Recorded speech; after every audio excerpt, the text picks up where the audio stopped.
Hey! Back already?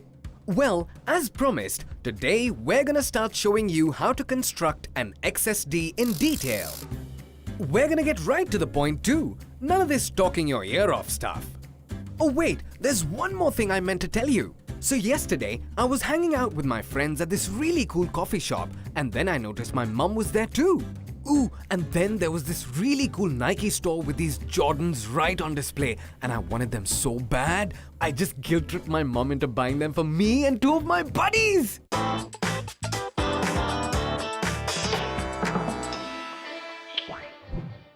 Alright, so what does the structure of an XSD look like? Since an XSD is based on XML, the first thing we're gonna need is our XML definition. And for the second line, we're gonna put in this here.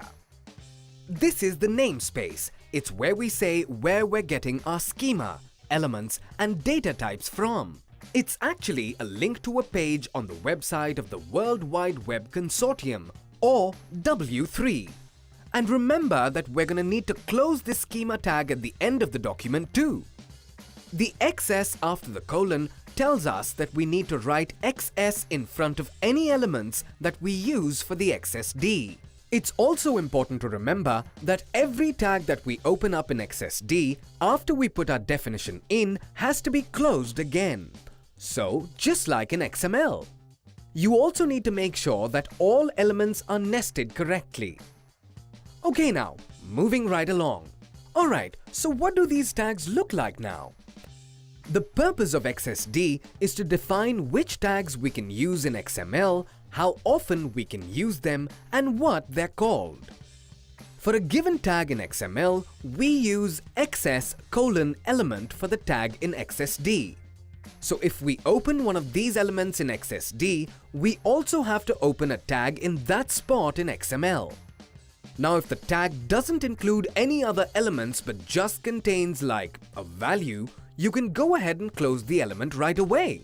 Of course, the tag should also have a name too, since tag is kinda lame. We can just enter name as the attribute in element, and now the tag in XML has to have this exact name.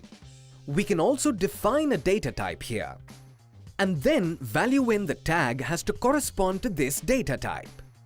All we need to do is enter type as the attribute.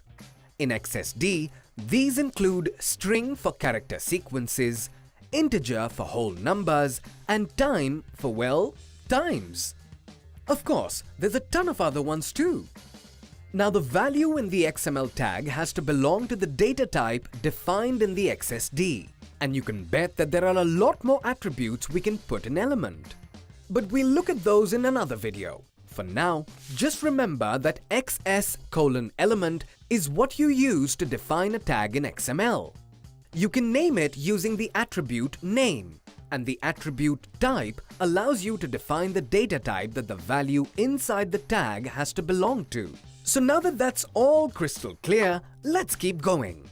Now of course, we have attributes inside of tags in XML documents too. These are defined in XSD using XS:"attribute. And then we can just close XS:"attribute right after we open it. We can give it a name using the attribute name here too, which means the attribute in XML will need to have the same name as the one defined in XSD. And then we use type to define the data type.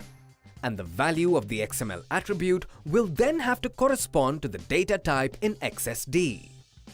And that's about it. Of course, there's all kinds of other stuff that goes in there too. And in our next video, we're also going to look at how exactly we get the attribute in the right tag.